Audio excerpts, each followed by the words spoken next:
The amine that reacts with Hinsberg's reagent to give an alkali insoluble product is. Now guys देखिए, Hinsberg reagent बहुत ही important reagent है।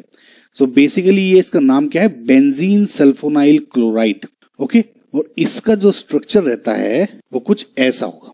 Okay, benzene sulfonyl chloride. So basically इसको आप क्या बोलते हैं, हिंसबर्ग रिएजेंट।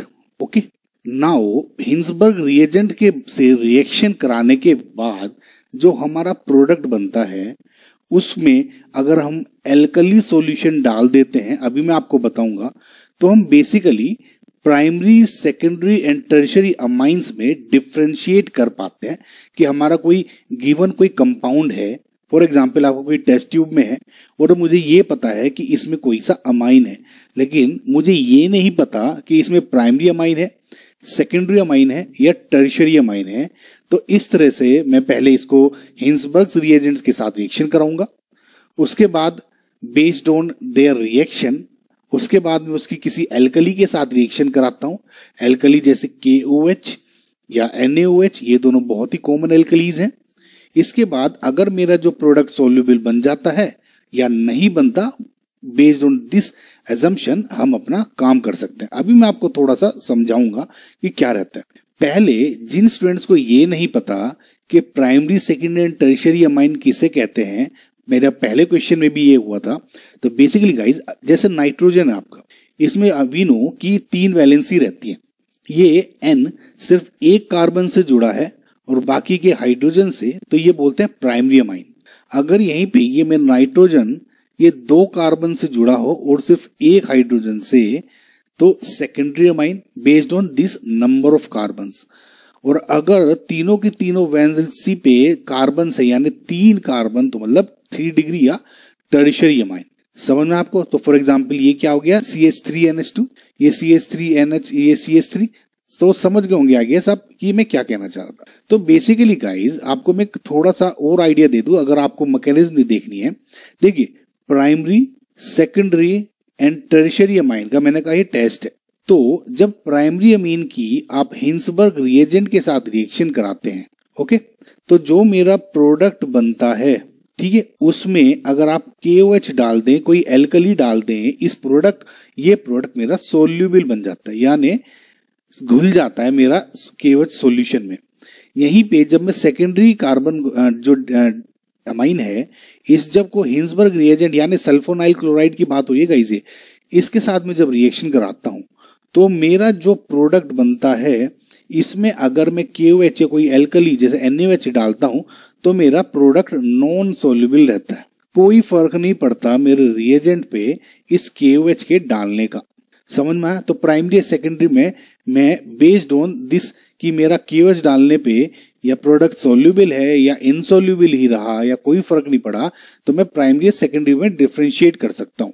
नाउ टर्शियरी में क्या अंतर आता है, जब इसमें आप हिंसबर्ग रिएजेंट डालते हैं तो बेसिकली इसमें कोई भी रिएक्शन नहीं होती। समझ में आपको गाइस? सो ये प्राइमरी, सेकेंडरी, टर्शियरी है, ये इस हिसाब से मेरे डिस्टिंग्विश हो जाते हैं। सो अगर मैं फिलहाल इस बात को दिमाग में रखते हुए क्वेश्चन को सोल्व करूं, तो मैं ये देखता हूं पूछा क्या है इसमें कि the amine that reacts with Hinsberg reagent, okay, to give an alkali insoluble product, यानी सेकेंडरी अमाइन की मेरी बात की गई है इसमें। अब मुझे जस्ट ये देखना है कि इस प्रोडक्ट में या इन ऑप्शंस में मेरा सेकेंडरी अमाइन कौन सा है। अगर आप गौर से देखें, जो पहला जो मेरा ऑप्शन है, इसमें नाइट्रोजन है, ये 2 कार्बन से जुड़ा है, एक हाइड्रोजन से, राइट। तो ये मेरा सेकेंडरी अमाइन है and this should be my answer. लगे हाथ बाकी के ऑप्शन भी देख लेते हैं। ये नाइट्रोजन 3 कार्बन से जुड़ा है, सो इसका मतलब ये टर्शियरी अमाइन हुआ, तो यानी ये हिंसबर्ग रिएजेंट के साथ ही रिएक्शन नहीं करेगा। ये NH2 दिख रहा है आपको, सिर्फ एक कार्बन से है, तो यानी प्राइमरी अमाइन है, तो ये एल्कली सोल्यूबल प्रोडक्ट देगा, ना कि इनसोल्यूबल। तो इस वजह से ये भी गलत हो गया। एंड सिमिलरली जैसा ये भी प्राइमरी अमाइन है, तो इसलिए ये भी एल्कली सोल्यूबल प्रोडक्ट देगा, ना कि इनसोल्यूबल। समझ में आपको गाइस? नाउ अगर मैं इसकी मैकेनिज्म थोड़ी सी देखना चाहूं, थोड़ा शॉर्ट में देखेंगे गाइस, ओके सो पहला देखता हूं मैं प्राइमरी अमाइन में क्या फर्क रहता है, थोड़ा जल्दी जल्दी देखेंगे। आपको इसमें इसकी जो मैकेनिज्म है वो टफ भी नहीं है। तो फॉर एग्जांपल C2H5 NH2 एक मेरा अमाइन हुआ, N पे मेरा लोन पेयर रहता है। नाउ मैंने इसकी C6H5 SOOCl यानी सल्फोनाइल क्लोराइड से मैंने इसकी रिएक्शन कराई। नाउ ये लोन पेयर क्या करेगा, ये क्योंकि डेल पॉजिटिव चार्ज है इस पे, क्योंकि इस टाइप से राइट, जो ऑक्सीजन है दोनों सल्फर से ज्यादा इलेक्ट्रोनेगेटिव हैं, तो इलेक्ट्रॉन क्लाउड को अपनी तरफ खींच लेते हैं, जिसकी वजह से ये पॉजिटिव चार्ज यहाँ क्रिएट हो जाता है। एक और भी है जो क्लोरीन भी वो अच्छा इलेक्ट्रोनेगेटिव एलिमेंट है, तो ये भी अपनी तरफ इलेक्ट्रॉन क्लाउड को थोड़ा खींच जाता है, तो डेल पॉजिटिव यहाँ पे काफी अच्छा है। तो नाइट्रोजन ये यहाँ पे अटैक करता है और ये जो क्लोराइड है Cl नेगेटिव ये निकल जाएगा। ओके सो कुल मिलाकर मैं ये देखता हूं कि C2H5 NH2 पॉजिटिव आ जाएगा और यहाँ पर S double bond O C6H5 ये वाला इधर आ गया। अब मैं क्या करता हूं, सिंपली ये जो प्रोटॉन है प्रोटॉन निकल जाता है, वी नो दिस। सो यहाँ पे simple C2H5 NH S double bond O C6H5 ये रह जाता है। अब देखिए गाइज, ये आपका जो बना वो प्रोडक्ट है कि जब मैंने किसी हिंसबर्ग रिएजेंट के साथ रिएक्शन करा के प्रोडक्ट बना, जो मैं उसकी HR के साथ रिएक्शन करके जो प्रोडक्ट बना की बात कर रहा था, ये हिंसबर्ग रिएजेंट है, ये बना। ठीक है, समझ में आपको गाइस।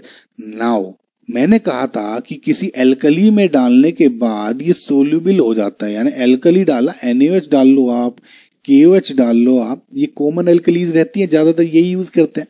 तो अब NaOH क्या होगा, देखिए ये बेस है, OH नेगेटिव इनमें एक्टिव स्पीसी है, ये बेस की तरह बिहेव करती है। नाउ NH में ये H एसिडिक H है राइट, तो ये इसको फैच कर लेता है। ये कैसे पता लगा आपको, अगर नहीं आइडिया है तो NH OH SH and triple bond CH कहीं भी दिखे आपको, तो जो ये हाइड्रोजन्स हैं these are very highly acidic H, because जो नाइट्रोजन ऑक्सीजन सल्फर है इनका अच्छा इलेक्ट्रोनेगेटिविटी है, जिसकी वजह से ये बॉन्ड बी वीक हो जाता है।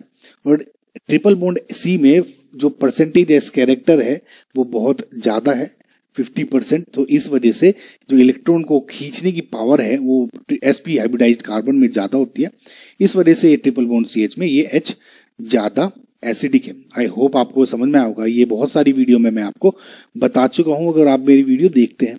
तो ये जब H निकाल लेता है ना गाइस, तो देखिए ये सोल्यूबल क्यों बनता है, ये H निकाल लेगा तो यहाँ पे negative right, S double bond O C6H5, और जो ये नेगेटिव है यहाँ Na पॉजिटिव वाला चार्ज आ जाएगा, क्योंकि यह क्या था Na पॉजिटिव OH नेगेटिव है ना, या K पॉजिटिव OH नेगेटिव, तो ये क्या होगा, एक H एसिड H निकाल के H2O में कन्वर्ट हो जाएगा, ये तो है ना, ये और ये। अब ये क्या बन जाता है, एक सोल्यूबल साल्ट बन जाता है। तो इस वजह से जो प्राइमरी मेरा कार्बन है, ये अमाइन है, ये सोल्यूबल हो जाता है because of formation of this product. अब डिफरेंस क्या आ जाता है जब मैं यहाँ पे किसी सेकेंडरी अमाइन कर लूं। फॉर एग्जाम्पल इसी में देख लेता हूं मैं गाइस, इस एक H को हटा के अब मैंने यहाँ पे अगेन C2H5 जोड़ दिया राइट गाइस, तो वही होगा, अटैक करेगा सिंपल यहाँ पे। अब सिंपल अंतर क्या आ जाएगा, देखिए ये एक जो H था इसको हटा के मैं यहाँ पे C2H5 लगा दूं, तो सिंपल यही वाला प्रोडक्ट बन गया। समझ में आपको गाइस। नाउ अब अंतर क्या आया, ये जो प्रोटॉन निकला तो ये यहाँ पे बच गया, ठीक है, ये प्रोटॉन निकल चुका था क्योंकि भाई ये पॉजिटिवली चार्ज था ना, तो जो ये H इसने OH नेगेटिव ने निकाला था वो यहाँ पे नहीं है, यहाँ पे अब बच रह गया है C2H5। अब क्योंकि यहाँ पे इस बेस के लिए कोई H नहीं है निकालने के लिए, इसलिए आगे कोई प्रोडक्ट नहीं बनता, या कहूँ तो जो भी प्रोडक्ट बनेगा, या जू का तू एल्कली में डालेंगे तो जू का तू इस टाइप का ही हो जाएगा, तो ये क्या हो जाएगा, एल्कली इंसोल्यूबल प्रोडक्ट हो जाता है, क्योंकि कोई आयोनिक कंपाउंड नहीं बना, कोई एसिडिक H नहीं निकला। तो इसी वजह से बिकॉज कोई एसिडिक H इस नाइट्रोजन पे प्रेजेंट ही नहीं है, इसी वजह से ये सेकेंडरी इंसोल्यूबल प्रोडक्ट बनता है। नाउ अगर ये टर्शरी हो तो अब उस केस में क्या होगा, देखिए टर्शरी के केस में सिंपल अगेन वही, मैं इस H को फिर से हटा दूं, यहाँ पे C2H5 फिर लगा लूं। अब क्या होता है गाइस, देखिए वैसे तो ये काफी एक बल्की ग्रुप बन जाता है, ठीक है, तो आइडियली क्योंकि यहाँ भी एक बल्की ग्रुप है, देखिए आइडियली क्या है, ये एक रिंग है, S डबल बॉन्ड O है, Cl है, क्योंकि ये एक SN2 मैकेनिज्म है, तो पीछे से अटैक करता है, तो ये भी बल्कि है, ये भी बल्कि साइट है, तो ये जनरली ये रिएक्शन नहीं करती, समझे। लेकिन इन मतलब सम केसेस अगर ये रिएक्शन कर भी जाए तो कुछ ये इस टाइप का प्रोडक्ट बनाएगा। देखिए C6H5 डबल बॉन्ड O यहाँ पर, और N C2H5 C2H5 C2H5 और यहाँ पे पॉजिटिव चार्ज। यहाँ पे कोई H नहीं है तो क्या निकलेगा, ये नॉर्मली अब होता क्या है गाइस कि जो ये बॉन्ड है ये अनस्टेबल हो जाता है और ये सिंपल ये टूट जाता है, वापस ये एक इसी प्रोडक्ट में कन्वर्ट हो जाता है। या तो आप इस तरह से समझ लें, या फिर आप कह दें क्योंकि ये बल्कि साइट है इसलिए अटैक नहीं कर पाती, इसलिए ये यहीं पे हिंसबर्ग रिएजेंट से ही कोई रिएक्शन नहीं करती। समझ में आपको गाइस क्यों है ये रीजंस प्राइमरी, सेकेंडरी, टर्शियरी का। ये केस टर्शियरी का था।